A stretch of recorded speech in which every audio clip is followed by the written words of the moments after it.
Olá pessoal, estamos novamente aqui para mais uma aula e mais uma aula prática. Nossa aula anterior a gente trabalhou com os exercícios, revisando os conteúdos que a gente tinha estudado. Isso é bem importante para vocês, porque não basta ver só a teoria, ver a explicação. Quando vocês exercitam, fica muito mais fácil, muito mais claro. Então a gente tem que trabalhar essas aulas de exercícios com vocês, certo? Continuando com essa ideia, nós temos ali hoje o objetivo da aula, revisão e exercícios dos temas estudados.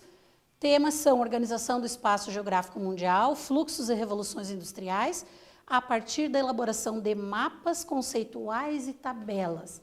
Então, hoje nós vamos trabalhar uma forma diferente, não mais aqueles exercícios de perguntas e respostas, ou só de análise dos mapas geográficos, mas nós vamos construir juntos tabelas e mapas conceituais. Às vezes o professor pede e você fica, mas o que é isso? Então vamos exercitar junto hoje, eu trouxe uma explicação bem detalhada para vocês e a partir dela vocês mesmos vão construir mapas e tabelas, os mapas conceituais e as tabelas, a partir do que nós estudamos, ok? Então começando lá, os exercícios sobre regionalização do espaço mundial. O que nós vamos ter ali? Como que eu construo um mapa conceitual? Primeira coisa que eu tenho que ter em mente é o tema central. Qual é o nosso tema central naquele assunto regionalizações do mundo? Então o nome já diz ali, é regionalização. Esse é o meu assunto principal. É com base nele que eu vou desenvolver todo o restante das informações que eu vou relacionar aqui, certo? Então eu preciso saber primeiro lá, o que é regionalizar? Dividir o espaço geográfico. Então, o que fica mais claro para mim? Como se fossem palavras-chave, palavras essenciais para eu entender o que é regionalização. Ah, alguém falou para mim assim, divisão do espaço geográfico. Eu sei que é regionalização, certo? E eu sei que o resultado dessa regionalização é a criação das regiões. Então, não vamos esquecer. Eu falo, regiões da Europa. O que são as regiões? São o resultado de uma ação, que é a regionalização. Que nós usamos o quê? Os critérios. Lembram lá da aula passada? Quais os critérios eu posso utilizar para dividir o mundo em partes? Então, estou regionalizando. Estou dividindo com base em determinada análise e em determinado estudo de certas características do espaço geográfico. Fazendo essa divisão do espaço. Então, é extremamente importante. Mas eu posso relacionar outras coisas aqui no meu mapa conceitual que me remetem à regionalização. Então, nós vamos ter lá, seguindo alguns critérios. Então, eu sei que regionalizar é dividir o espaço geográfico. Mas de que forma eu faço isso? Usando critérios. Quais critérios eu posso usar para regionalizar? Naturais, socioeconômicos, demográficos, entre outros, né? Então, se eu uso critérios naturais, clima, vegetação, relevo, é uma forma de eu dividir o espaço geográfico. Se eu utilizo os socioeconômicos, então, características da sociedade como um todo, por exemplo, do desenvolvimento, dos índices de escolarização, então, são socioeconômicos. Demográficos, de população absoluta de um determinado lugar. Então, eu estou utilizando critérios de população. A palavrinha demográfico quer dizer estudo da população. Então, sempre que vocês verem essa referência aqui, eu estou falando de pessoas, certo? E quando eu trabalho regionalização, um dos meus focos de estudo pode ser as pessoas que ocupam aquele espaço. E aí eu vou construir materiais, mapas, análises com base nos estudos realizados a partir dessa divisão do espaço geográfico, ok? Mas eu posso selecionar mais coisas aqui, né? Qual é a finalidade? Para que eu regionalizo? Então, eu regionalizo o espaço geográfico com a finalidade de análise, que nós já falamos aqui, né? Eu posso analisar o nível de desenvolvimento de um determinado território, comparar com outros. Então, se eu tenho espaços separados entre si, porque tem níveis de desenvolvimento diferentes, eu analiso um e outro e estabeleço comparações. Ah, esse é mais desenvolvido porque tem mais indústrias. Esse é menos desenvolvido porque demorou a se industrializar, ou porque a sua economia é baseada na agricultura. Então, são diferenças que me permitem essa análise aqui. E planejamento. Planejar, por exemplo, o direcionamento de recursos, de programas sociais, tudo isso está ligado à regionalização.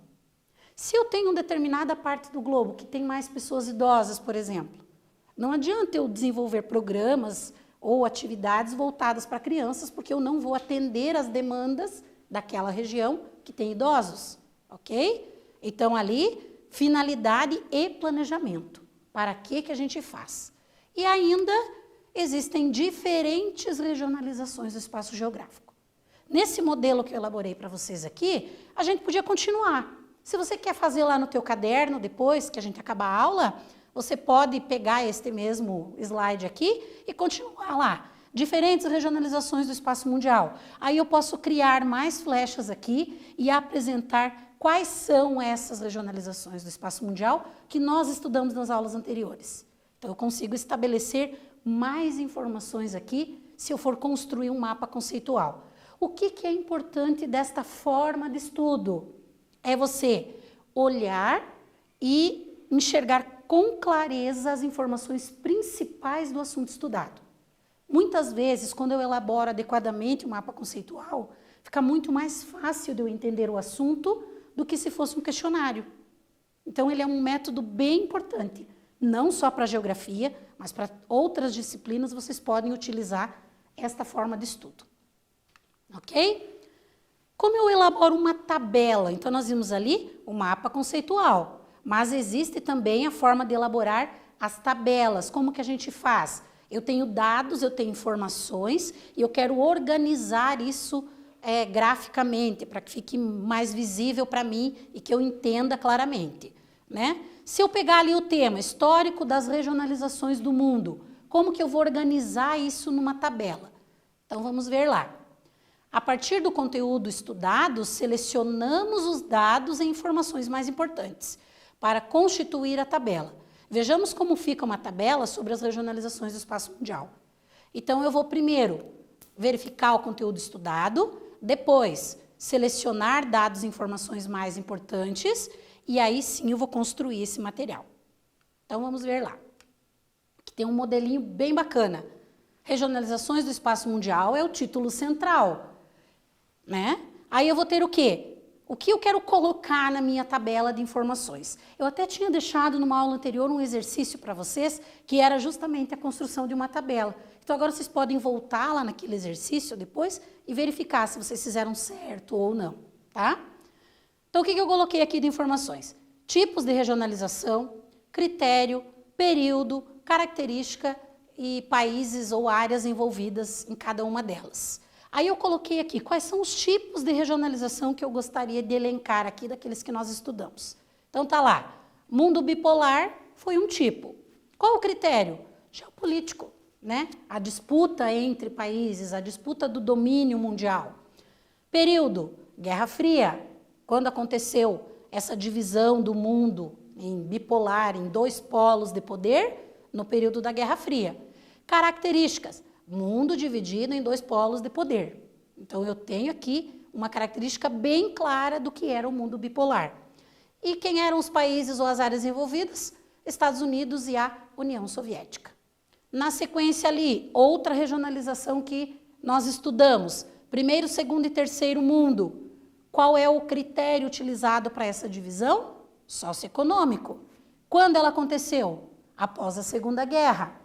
Quais os países ou as características? Países capitalistas, socialistas e capitalistas pobres. Quais os países ou áreas envolvidas? Então, nós tínhamos lá, entre os países capitalistas, Estados Unidos, Inglaterra, 2 exemplos ali, né? Claro que tinham alguns outros. Socialistas, Rússia, China, leste europeu. Capitalistas pobres, México, Brasil, Índia. Então, eu tenho aqui todas as características que me levam a entender minimamente esta divisão aqui. E, por último, outro exemplo que eu coloquei aqui na nossa construção de tabela, mundo multipolar. Critério geopolítico, se eu estou falando de áreas de influência, de determinados territórios que influenciam em outros, eu sempre vou estar falando em geopolítica, certo?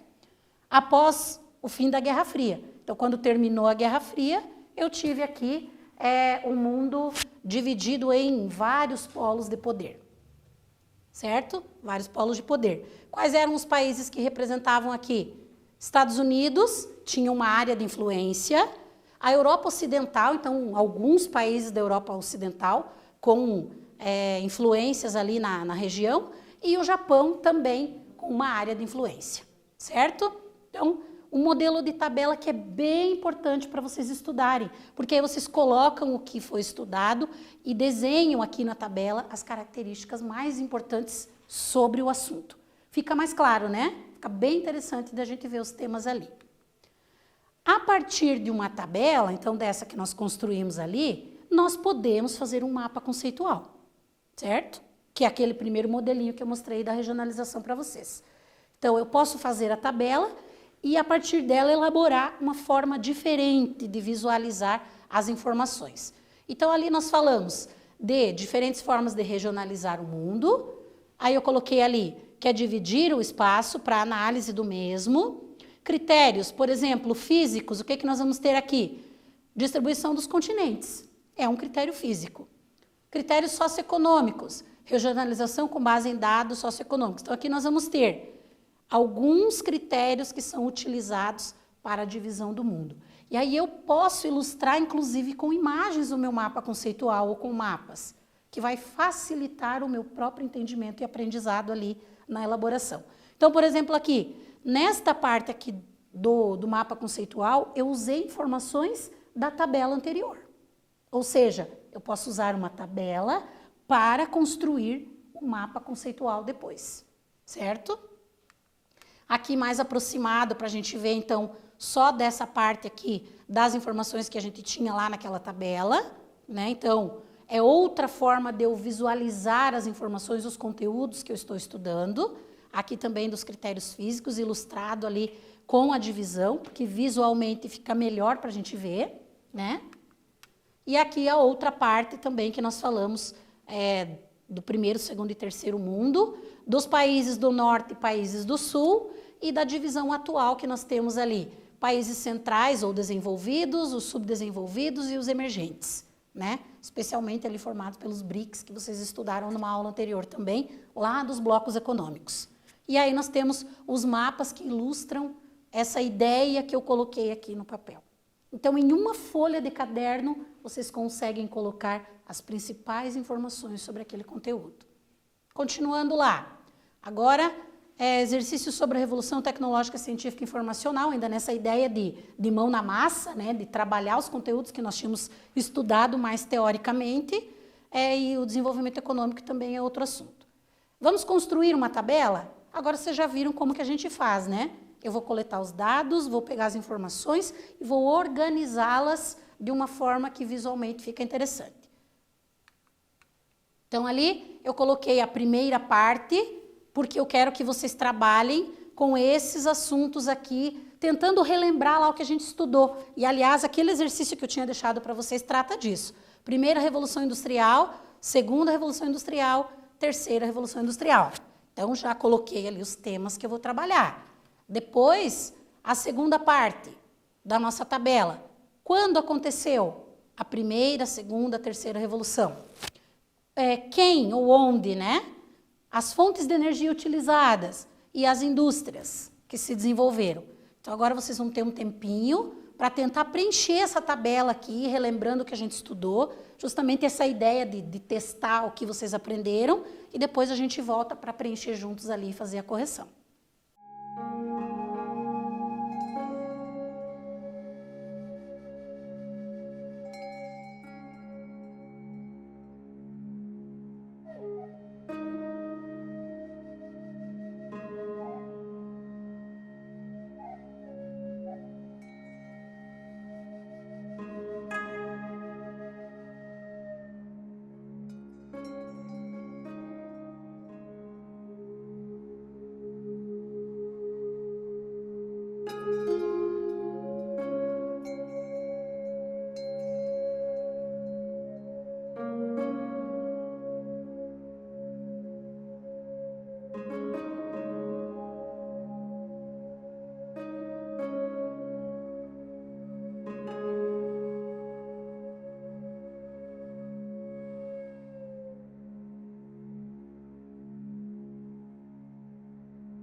Voltamos então aqui, pessoal, para a correção ali da tabela que vocês construíram lá em casa, das revoluções industriais e as informações que a gente selecionou ali para colocar elas, né? Então, a tabela pronta fica assim.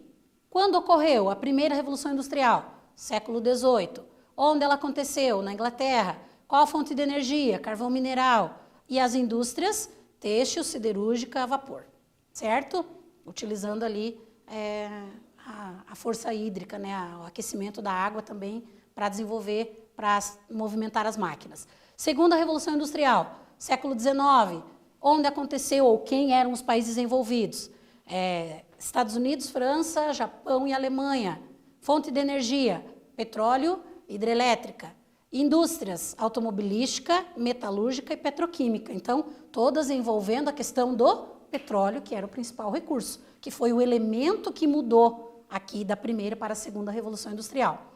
Terceira Revolução Industrial, século XX, países envolvidos, ou onde, né? Estados Unidos e Japão, especialmente, fonte de energia nuclear e as indústrias, robótica e aeroespacial. Então, fica bem claro para nós a tabela elaborada aqui com as principais informações das revoluções. Melhor do que um texto, né? Atividade aqui para a gente exercitar sobre economia, recursos naturais e fontes de energia na Europa, Ásia e Oceania. Então, eu tenho um texto, esse texto nós trabalhamos lá na nossa aula sobre esse assunto, certo? Energia nuclear na Europa, o gás e o petróleo e o carvão. Quanto é utilizado de cada um na Europa, na matriz energética da Europa? Como que a gente vai construir uma tabela sobre isso? Então, é o que eu quero que vocês façam. Então, nós temos ali matriz energética da Europa, que é o que eu quero saber, é a minha ideia central. Tipos de fontes utilizadas, quais são as utilizadas na Europa, qual a porcentagem de utilização de cada uma das fontes e quais os países produtores ou fornecedores dos recursos de cada uma dessas fontes de energia. Respondam rapidinho lá que a gente já volta para corrigir.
Voltamos então aqui, vocês estão exercitando lá como elaborar as tabelas a partir dos assuntos que nós trabalhamos. Então eu deixei aqui o exercício para vocês da matriz energética da Europa, né?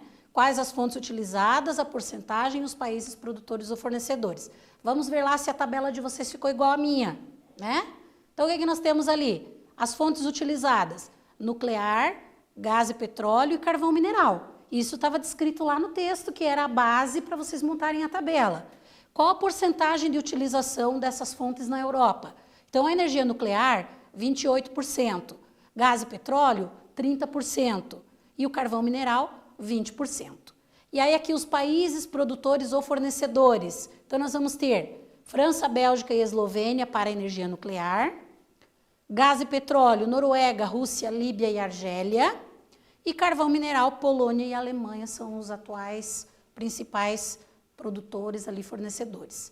Então ficou bem bacana, bem visível. Comparem depois o texto com a tabela para vocês verem como fica legal você trabalhar com esta maneira de estudo aí e ajuda vocês em casa também, certo? Continuando lá, mais um assunto que nós trabalhamos foram as fontes de energia, né? E aí a gente viu que existem as renováveis e as não renováveis.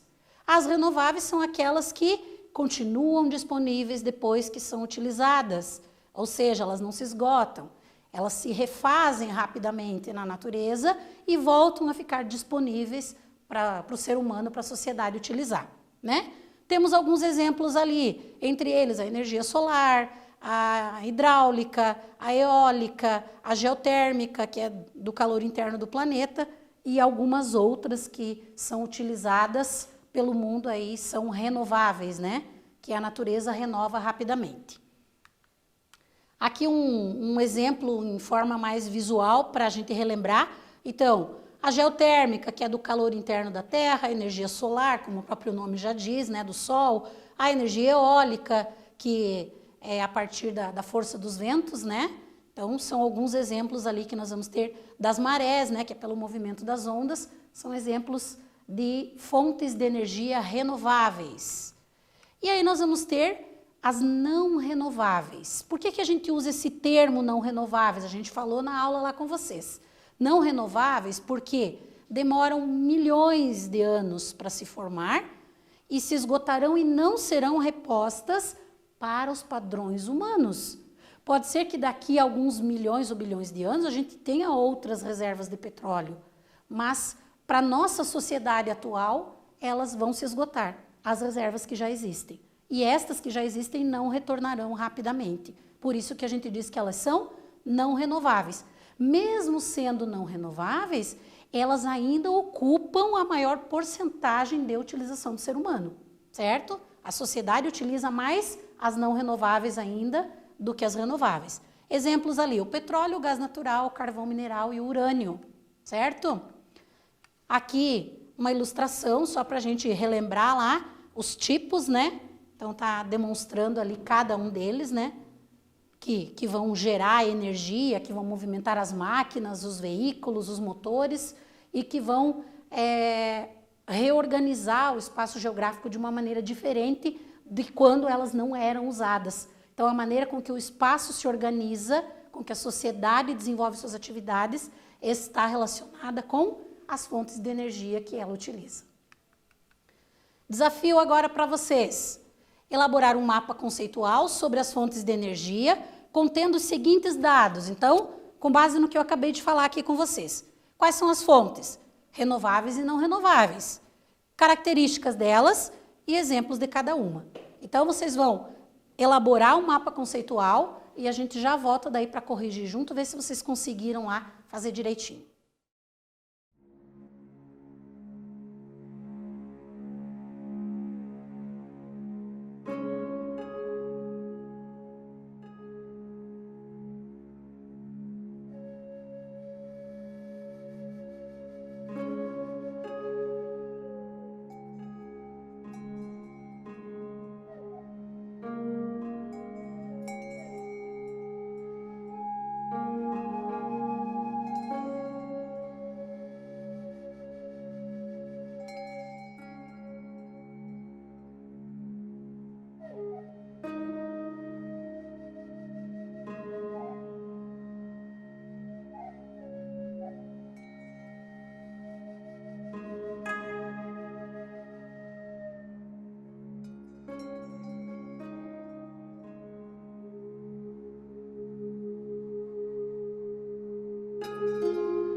Então, pessoal, deixei um desafio aí para vocês, um exercício que vocês construíram um mapa conceitual sobre o uso das fontes de energia, né? Quais são elas, as renováveis, as não renováveis.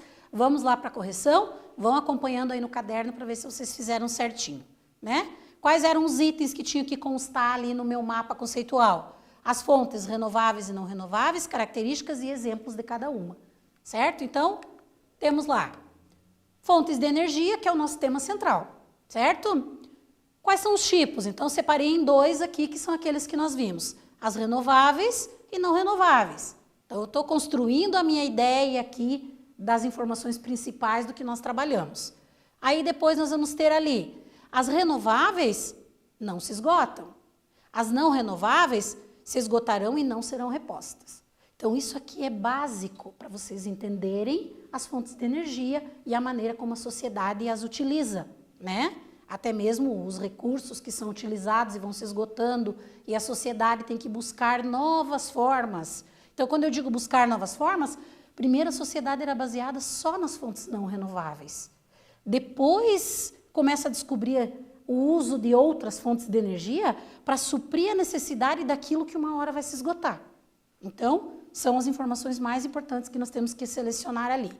Aí colocamos lá as imagens, eu usei aqui para a gente ilustrar. Então, você pode trabalhar com imagens, desenhos, mapas, que vão ilustrar o teu mapa conceitual.